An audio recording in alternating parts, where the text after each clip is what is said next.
some people describe it as being cold, but it's just this sort of heightened everything, like their hair on your arm stand up, everything just you're on full alert. This episode is brought to you by Portfolio Box, an online portfolio made by creatives for creatives.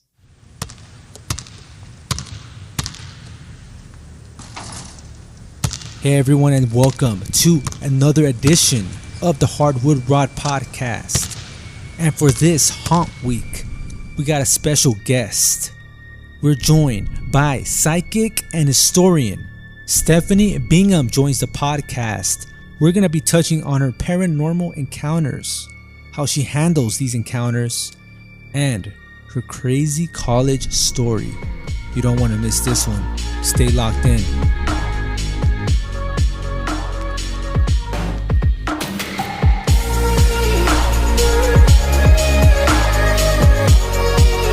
What's up, guys? Welcome back to the podcast. Today we got a very interesting guest. I'm excited to dive into this interesting type of work, but she's a psychic and a historian, Stephanie Bingham. Welcome to the podcast. Thank you so much for having me. It's my pleasure. I'm just really excited just to dive into these things, with different types of kind of experiences that you've mentioned. I'm just excited just to see what you're up to these days and just to get a little bit, before we dive into these paranormal experiences that you've encountered, tell us a little bit about your background. So I am a historian and I am a psychic. I've actually seen ghosts since I was about a year and a half old, so pretty much my entire life.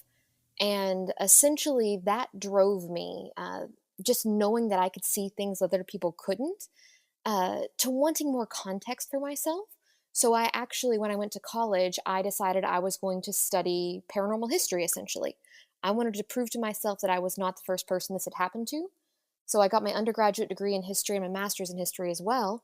And I actually studied Voodoo and spiritualism respectively so that I could get sort of a cross-cultural idea of how women that have come before me had dealt with seeing dead people. Wow, that's awesome. And there's a lot of things that you mentioned there that I didn't know pretty much you could actually take a class on, or study on. And that's kind of as far as, go ahead. It took some doing to actually get my professors on board with it. But I basically had a professor tell me that there was no way I could make that work as a thesis. And I told him to watch me. And I graduated top of my class. So, There you go. There, see, that just shows you that you could pretty much, if you want to, tackle that, just why not, right? And you want to go ahead and did it. Mm-hmm. So Absolutely. how, we'll go a little more back, but how did you kind of interest, as far as tackling this type of work? So as far as professionally goes, I found, I started working in museums right out of college. That's what my sort of specialty was museum studies and public history, sort of relating history to the public, making it palatable. Mm-hmm. And I started working in museums, and museums are notoriously haunted places. They don't like to talk about it, but they are ridiculously active. So I started having the security guards calling me when I was off, saying, the ghost did something moved, the alarm went off and there's nobody here, things like that. And they'd say, what do you do? And I would try and walk them through it, but it became just to a point where I was literally just like, okay, this is just going to come right out into the open. We're going to tell everybody what I'm doing, how I'm doing this, so that you can do it too and stop calling me at midnight. That sort of thing. So I started doing that, and then I was given the opportunity to work for a distillery, actually, as a historian. And so then I got access to a very haunted, very old property near where I live, which is really fun. That's awesome. So as far as, personally, if I get any type of these kind of experiences, but you encountered these at, how old were you when you started kind of seeing these kind of spirits, or how do you label them, dead people, or I generally call them dead people because I deal a lot with things that weren't people also, especially when I'm working with paranormal groups and things like that, groups that I'm consulting for. I specialize in dealing with inhuman spirits. So I like to sort of define it as the human dead and the non-human dead. But when I was little, it was a lot of very human dead people. But like I said, the first one that I saw, I was actually about a year and a half old, and a gentleman came through the window and was talking to me. I didn't know the man. I told my mom about it, and it happened consecutively over several weeks until finally she pulled out a group family photo and was like, "Do you see the person that you were talking to here in the picture?" And I picked him out, and he was a relative who had recently died that I'd never met. Um, but she did something really smart in that moment. She actually didn't tell me that I was seeing ghosts. My parents never told me that I was seeing ghosts. So I had to Hmm. sort of figure that out on my own.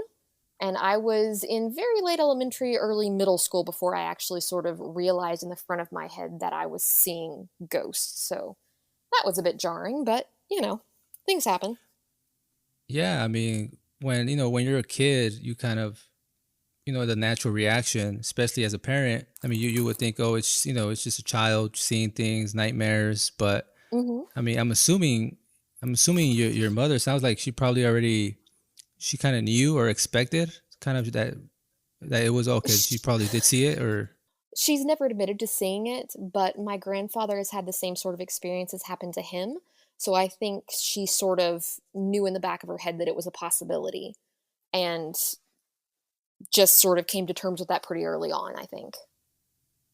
yeah. So I mean, I mean, at any point were you scared? Because I mean, it sounds like, I mean, looking back, but I mean, personally for me, if I was 10 years old or whatnot, and then these events keep on happening, like I know they will affect me in some way, but I mean, looking back at it, obviously you're in the line of work, but I mean, is that something where it's like, okay, I see ghosts, I see dead people, I want to do this for the rest of my life, or is it just kind of like, you know what I mean? Like if you keep on seeing and experiencing these events, is that kind of what led you to what you're doing now, or is that just kind of as far as being To like an some extent, it historian? did.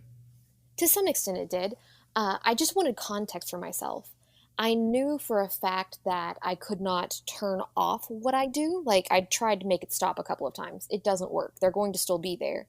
So it's a matter of me coming to terms with how to live with it more so than really anything else. And I'd learned from my own experiences that trying to hide from it didn't work for me personally.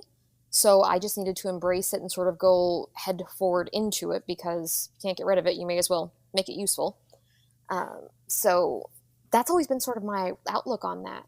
And I think to some extent, like when I was little, the first few spirits that I did see were very nice. They were very human, very people-y, very good. There were a couple when I was younger that were a little scary, but I did learn how to sort of deal with them, get them out of my space, that sort of thing pretty early on.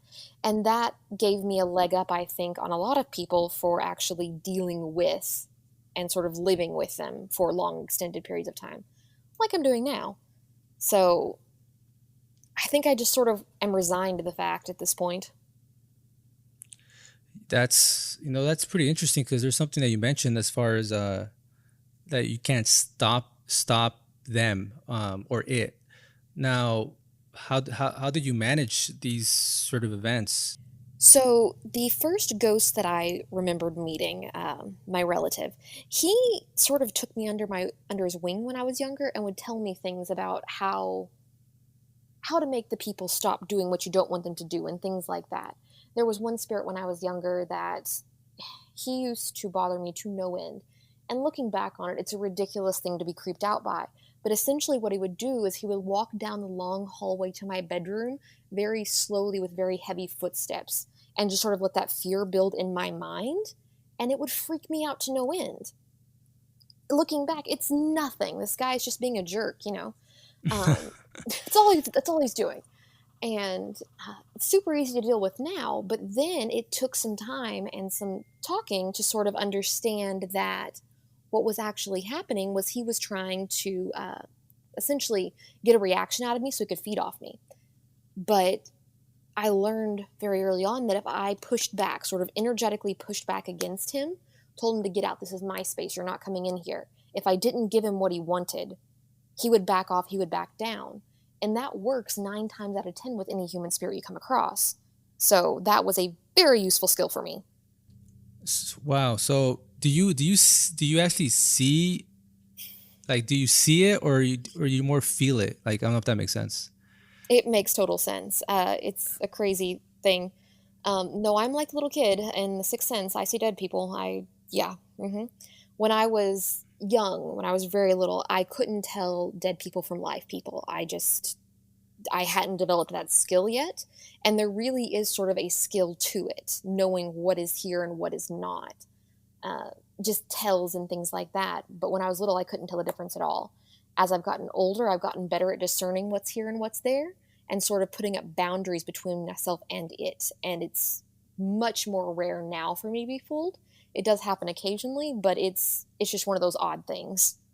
Wow. So, I mean, it is kind of like the Sixth Sense. I mean, that's why I'm getting the Yes. visual. I'm getting that visual. Like, I'm a filmmaker, so like I get instantly. I start seeing what you're describing me, and I'm just like, I could just picture you like sitting in a classroom, and like there's like, a dead person, probably even sitting down in an empty desk somewhere. But Mm-hmm. um, Yep. how? I mean, like to this day, like how frequent do you see them?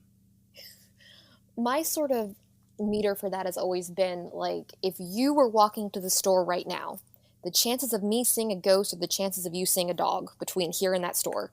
Someday you're going to see 12, Mm. someday you're going to see none. It's just a matter of where you're at in the frequency with which everything else is coming together that day, if that makes sense.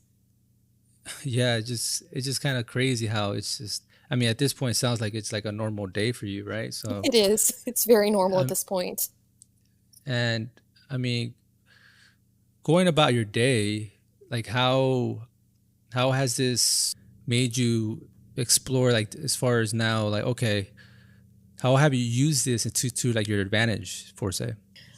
Well, as like in my everyday life, it's very useful. And number one, it's a really good opener if people have nothing to talk about. People always want to tell you their ghost stories, so it's a great way Hmm. to get people sort of comfortable in talking.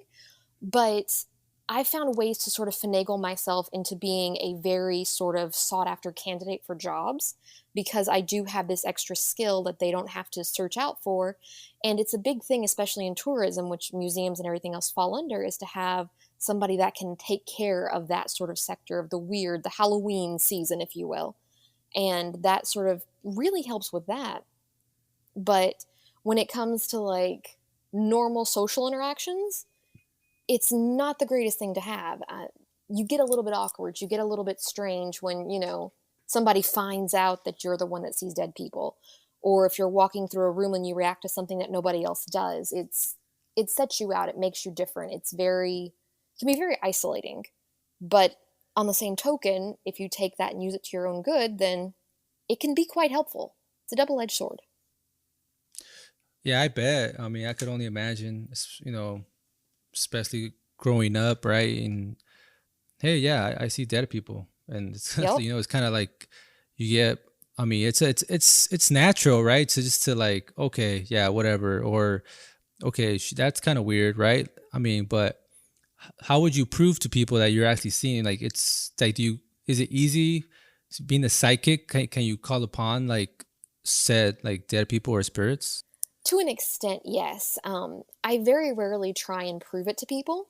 Now, when I was younger, my problem was I come from a very small town, so I was with the same group of kids from kindergarten through graduating high school, so Hmm. everybody knew. Uh, but now, if I really want to mess with somebody or if I really want to prove it to somebody, it is pretty simple to pull out somebody, your great aunt Hilda or whatever that happens to be there. Anybody that wants to come forward. It's that thing of sort of doing gallery reading style things on a person. This person wants to tell you this, and this is why. Things like that happen. But a lot of people expect psychic to just be that, just be the ghost, just be things like that. And generally, from my experience, psychic ability sort of bleeds over to different sorts of talents too. So I can not only talk to dead people, but occasionally you know things that you have no business knowing, but it doesn't come from a ghost. So it's that weird sort of uncanniness that I think proves to people that I know more than I should or do, um, and really sort of makes them believe things faster. It's a very odd conundrum. Yeah, I mean, you're doing a good job of. I mean, you're obviously making myself a believer, and I'm kind of like more. I'm getting more interested as we're kind of discussing here. But you mentioned something earlier about there was obviously some nice ghost, and then there Hmm. was some not so nice ones. Now, Yeah. when you mentioned that, and you did also mention about they're not always dead people. Yeah. Now, can you elaborate a little bit on like maybe an encounter that wasn't a dead person and it was possibly something else, and maybe Hmm. you could maybe describe it or maybe illustrate, give us a little visual. Yeah. So I have a bunch of encounters that sort of rattled me personally, but the one that sort of translates to people who don't have the same sort of quirks that I do happened to me in college. At this point in time, I was probably a junior or senior in college, and I was living with my roommate, and she also happened to be psychic. And when you have two people of that sort of age who have the same talent, sort of living in the same area, things get heightened. So it was ghosts all day, every day. It was craziness. Yeah. It was weird. But her mother was very, very religious, and she actually went on a mission trip to a location in the Caribbean. She ministered to a group who did not want to be ministered to, and then accepted a gift from that group. And when she brought back this string of beads, strange things started happening in my roommate's mother's house. Footsteps, giggles, just an overall feeling of unease and just creepiness. So, my roommate, being the good daughter she was, took the beads from her mother's house and brought them back to our dorm room. That's all well and good. But my roommate didn't tell me that she was bringing the beads back to the room and actually decided the safest place for them would be underneath my bed. So she stuck them under there and nothing. She didn't say anything about it. So within about a week of them being there, I start getting pulled aside by friends from different friend groups on campus who want to tell me about this weird dream they're having about this cute little girl standing at either the end of a bathtub or the end of a bed. Very cute little girl smiling at them. And I'm like, Mm. okay, that's a weird dream. Why are you telling me this? Yeah. And they're like, you don't understand. She was terrifying. And I'm like, guys, I see dead people. I don't deal with dreams. I don't know what to tell you. First time I heard it, I brushed it off. Second time I heard it, I was like, that's weird. Third time, I was like, this isn't good. Um, so I was like, yeah, something's definitely going on here. And I was trying to sort of poke around and figure out what could be causing this. Again, not realizing my roommate had put the beads under my bed or that the beads existed at this point. But our campus was a suitcase campus, so everybody left on the weekends, but my roommate and I always stayed. We were in the oldest dorm on campus, gave us lots of time to play with the dead people. Um, so I was basically doing my laundry because I had a great social life. And it was morning, like afternoonish on Saturday. And I was walking down the stairs into the basement. And the stairs to the basement of the building are actually a flight and a half with no middle landing in them. So it's a long, straight staircase. And I get to the top of the stairs and I'm starting to walk down and I feel a shift. If anybody's ever been in the presence of a ghost, they'll know what I'm talking about. It's like the air suddenly becomes electric. Some people describe it as being cold, but it's just this sort of heightened everything, like their hair on your arms stand up, everything just, you're on full alert. That happened. And before I could really register what was going on, I felt little hands on the back of my legs. Mm. And it pushed me forward. Dropped my laundry basket. I rolled about, I don't know, a third of the way down this flight of stairs. And I caught myself on the banister because, I didn't want to die. Wow. And I sort of sat there and I looked back up to the top of the stairs. And standing at the top of the staircase, there was the cutest child I've ever seen in my life. She was adorable. Little thing, maybe 6'8", somewhere, maybe 10-ish, that sort of small age. And she had dark hair and dark eyes and this big, big smile. She was super excited about everything. She was very excited about what she had just done. And it was in that moment that I realized that A, this is what my friends had been seeing in their dreams, and B, I realized why they were afraid. As I sat there and I looked at her, I realized that her teeth, they weren't human. They were sharp. They were pointed like a shark. Oh, And wow. I had that moment of, well, what do I do here? Um, Turns out my fight or flight response is a little messed up. I decided in that moment my best option was to run back up the stairs at her. I was going to catch her. That was my goal. I was going to catch this thing. Um, Luckily for me, by the time I got to the top of the stairs, she was gone, and I'd sort of come back into my brain and realized it's a really bad plan. Uh, so I had my moment of panic there, and I ran back to the dorm room and told my roommate what I just seen. And she was like, "Oh, I put these beads down here. Mom was seeing a little girl in our house." And I was like, "Well, great. That explains everything." Oh yeah. So, yeah, we had to then find a way to get rid of the beads while being on campus, because you could burn them or you could bury them. Can't do either of those on campus. So we ended up tying them to a rock and throwing them into the bottom of the Kentucky River just to get her away. Um, but the thing I like to make very clear about her in particular is that she wasn't a demon. She's not, well, she's malevolent, but she's not a malicious demon or malicious inhuman even. She was actually a protector of the people she came from. She was doing her job protecting the group that she came from by going after essentially those who had trespassed against them.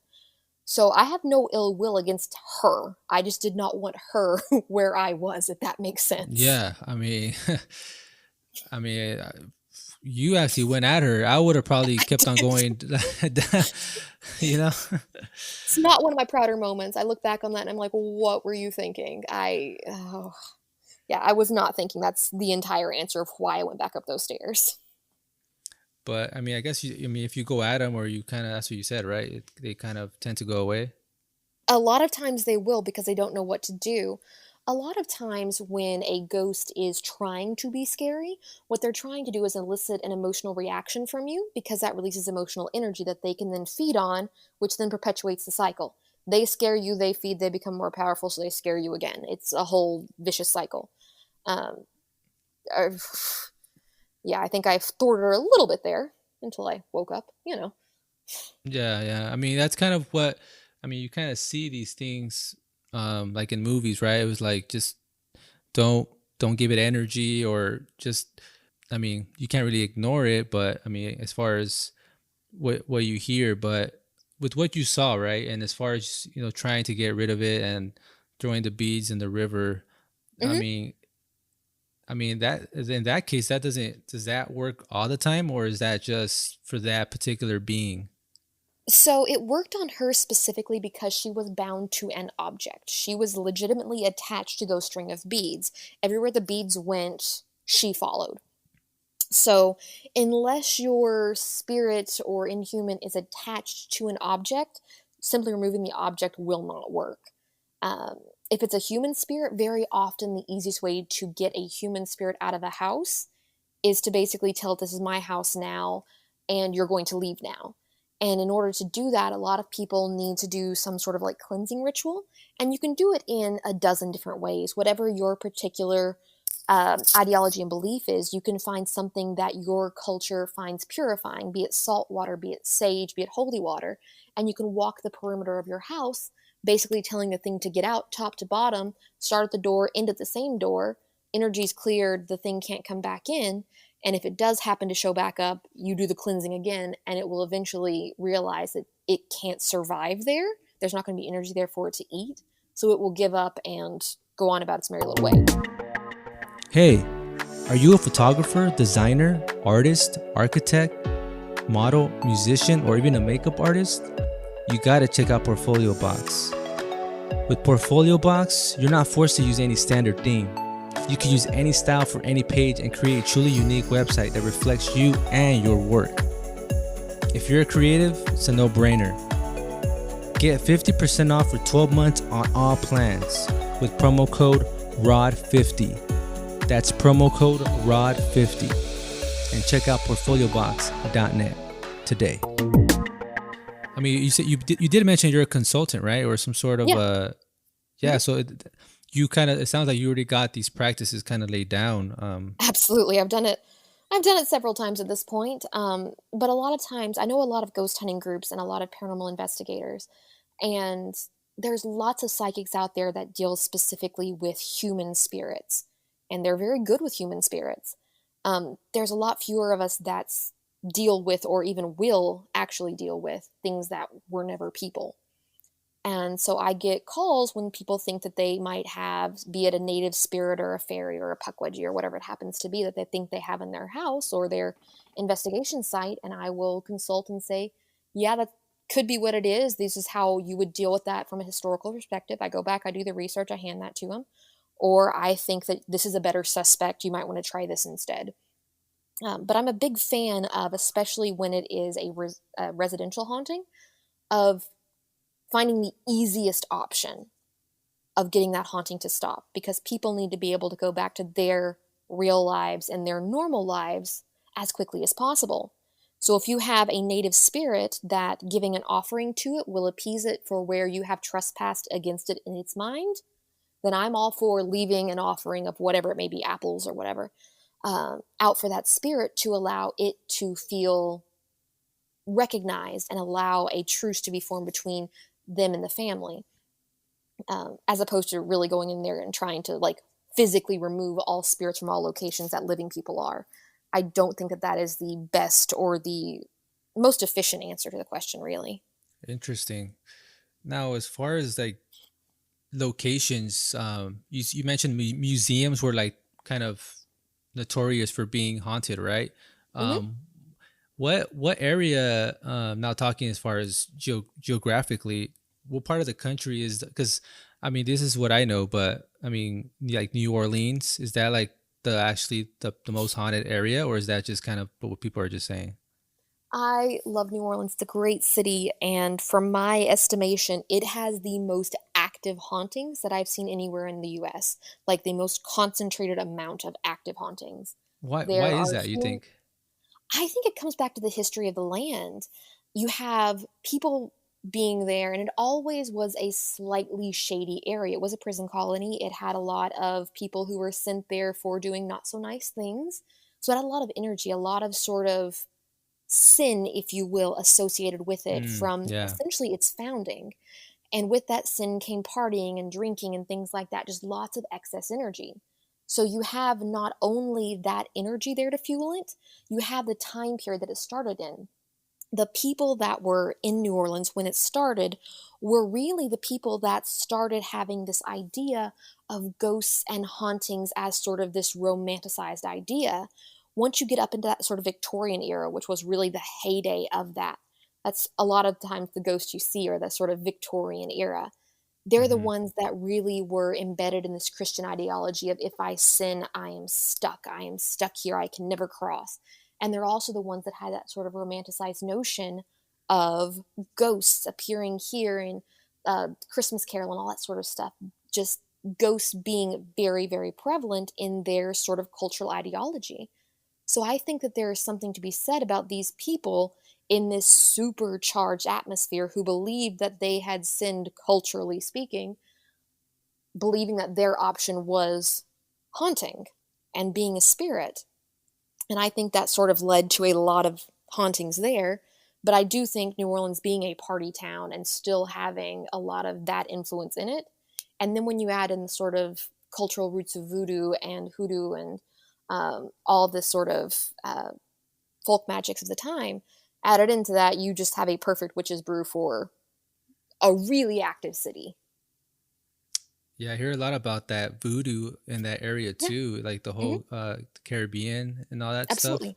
Hmm. Tell us a little bit about that. That's kind of interesting as far as, I mean, there's different types I've heard, but I mean, you probably obviously you're gonna give me the whole, history behind it, but I'm just interested out is that where it might have started as far as that whole concept?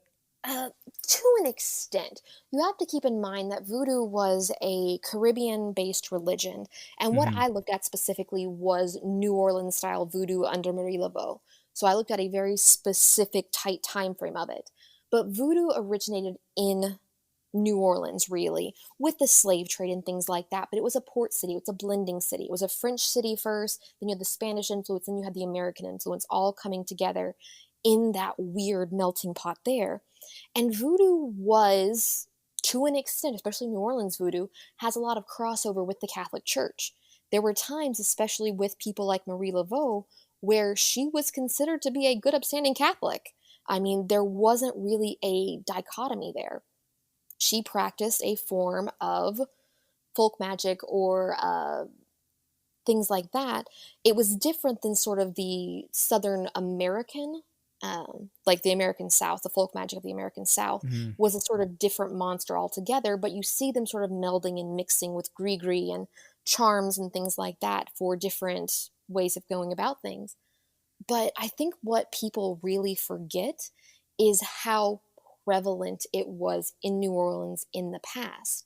Specifically with someone like Marie Laveau, keep in mind that on the death of Marie the Elder, who was the famous Marie Laveau, she had a half-page article about her death in the New York Times.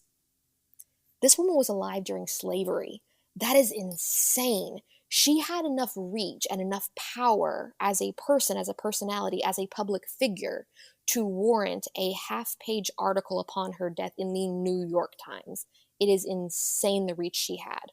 Yeah. But she was exceedingly popular and exceedingly, her events, her rituals that she would host were the talk of the town.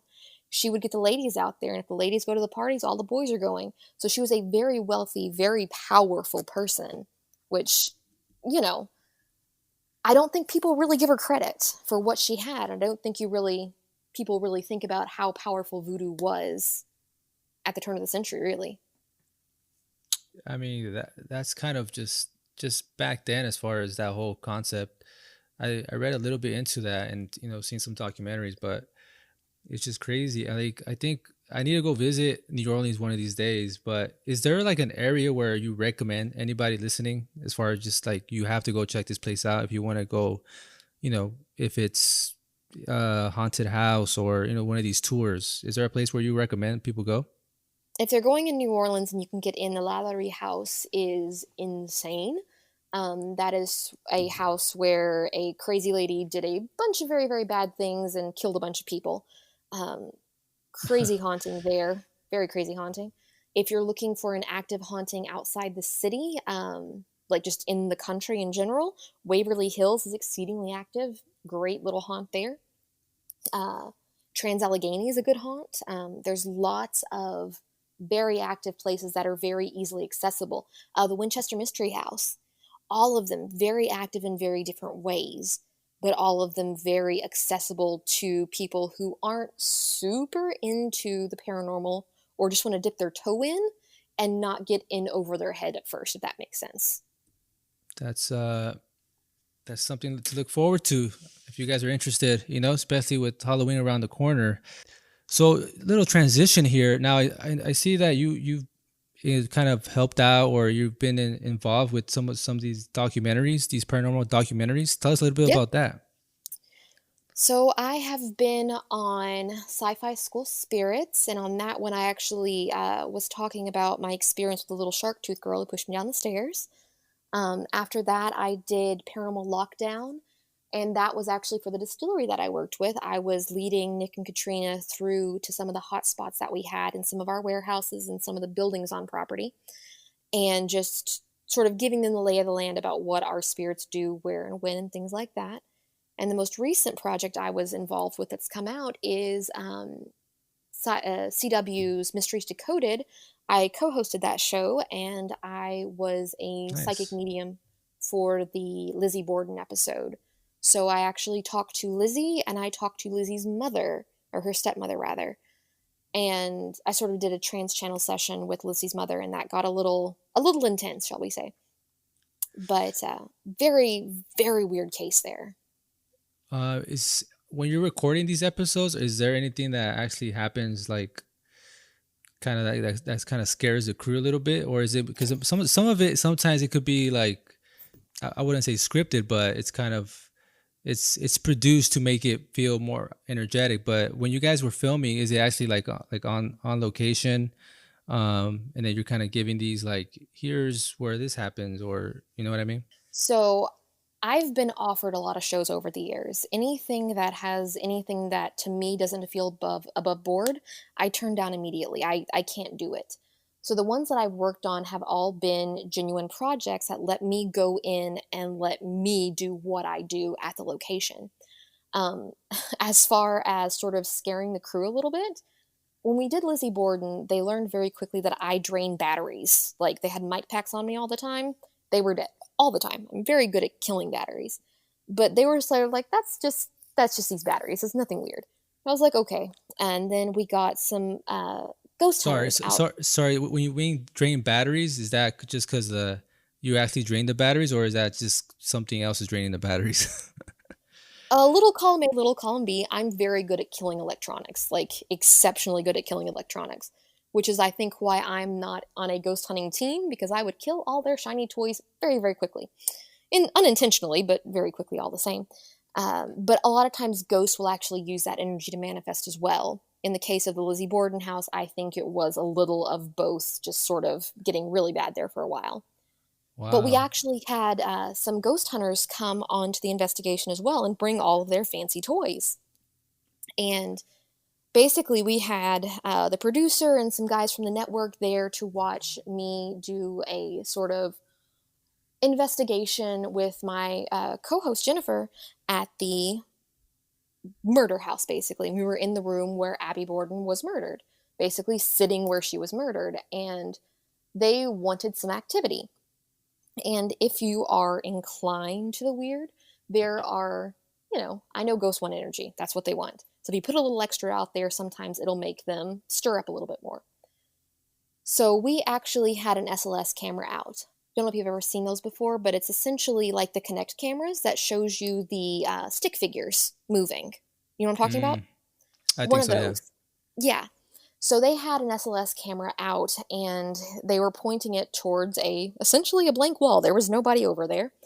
And they had a figure pop up, and that figure stayed on camera for over an hour, Wow. which is insane. Moving, reacting, doing what you told it to do. It was a very clear interaction on a visual screen for everybody to see of what was happening. It got to the point where the ghost hunters are just like, this never happens. And the production crew's like, okay, we have everything we need here. Let's move on to our next step here. Let's move on to the next room. And they're like, you don't understand. This never happens. And the crew just had no concept of how rare that level of activity was. So they didn't even really know to be sort of freaked out by the level of activity they were having. And we Yeah, had a I lot could. more happen that night, but I could picture that already. I mean, just seeing the stick figure, and then you kind of look back, and there's nothing there. I mean, that's kind of. yep. And you say, touch my hand, and it would reach out and touch your hand, or come sit on the bed, and it would sit on the bed, or walk over here, and it would walk over there. I mean, it would do what you told it to do. It was very, it was a very interactive haunt, and they just didn't seem to realize how rare that was. Wow. I mean, that's. I mean, with all that, I mean, I'm just interested just to see what. I mean, with everything that's happening, what have you been kind of doing as far as? I mean, do you have a podcast or anything that people could maybe follow you? I do not have a podcast. I am 40,000 words into a book I'm writing right now. Nice. So I hope to have that finished here in the next few weeks, hopefully. Oh Um, wow. yeah, so I should have that done and edited here very shortly, hopefully. And I've been spending a lot of time doing that. I've been doing a lot of consulting during quarantine, but again, not something people can really follow. Um, just sort of keeping my head down and trying not to get the dreaded virus. Being that you're at home, right? Hmm. Anything that like that happens where you're like, I might not. I should probably leave the house. This probably will get a little bit crazy, but like because it sounds like you're cool with what's happening. So Hmm. like, I mean, is there a moment where you're actually like, oh, you know what? I'm out of here. I'm bouncing. There are times that happens. It is very rare. Generally, when I have to leave a location, it's not so much because of what they are doing, but because of my reaction to it. I do not want to feed anything that I don't want to essentially keep at my house. I do have some that I have around here that are my ghosts that follow the rules, and it's fine. But if I'm leaving, it's because I don't want to feed a ghost, and I'll come back when I can deal with it from a place of strength, essentially. Hasn't Well, happened recently, though. Thank God. yeah. Well, let's hope that everything's is good, and they enjoy. this conversation as well. Uh, Absolutely.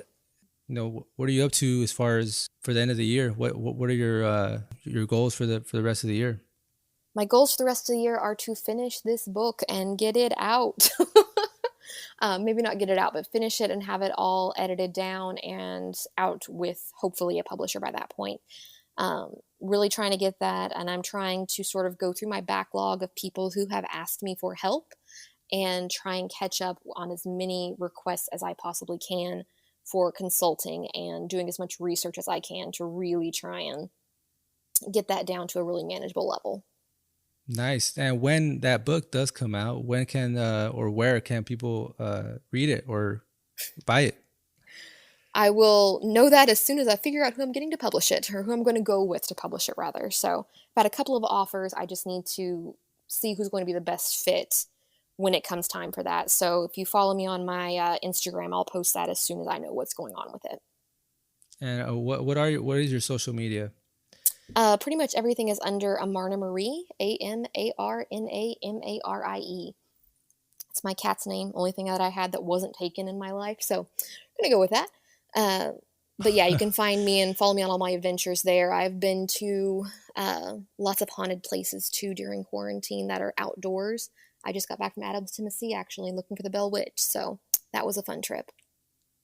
Wow. So you're staying active, and you're not letting this virus keep you indoors. That's good. No, trying to get out and see as much of the outdoorsy haunted places that I can. Went to West Virginia to see Mothman a couple weeks back too, so that was fun. Mothman? Mothman, yeah. Ever heard of Mothman? I have to look into that one. Yeah, he's awesome, and he's been sighted in Chicago very, very recently. So you should really look into that one. It's a fun story. Yeah, we'll probably do that for the next podcast. That sounds interesting. Absolutely. Well, Stephanie, thanks for stopping by the podcast. This was awesome, and I'm just looking forward to the next one, and just to read that book. Make sure to let us know. Absolutely will do, and thank you so much for having me. Thank you. Stay safe. Have a good night. Too.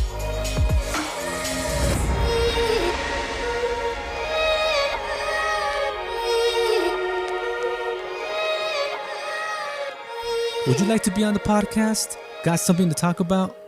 Make sure to head over to the website at hardwoodrod.com. Leave your name and the topic you'd like to discuss, and I'll add you to the calendar. We just want our respect.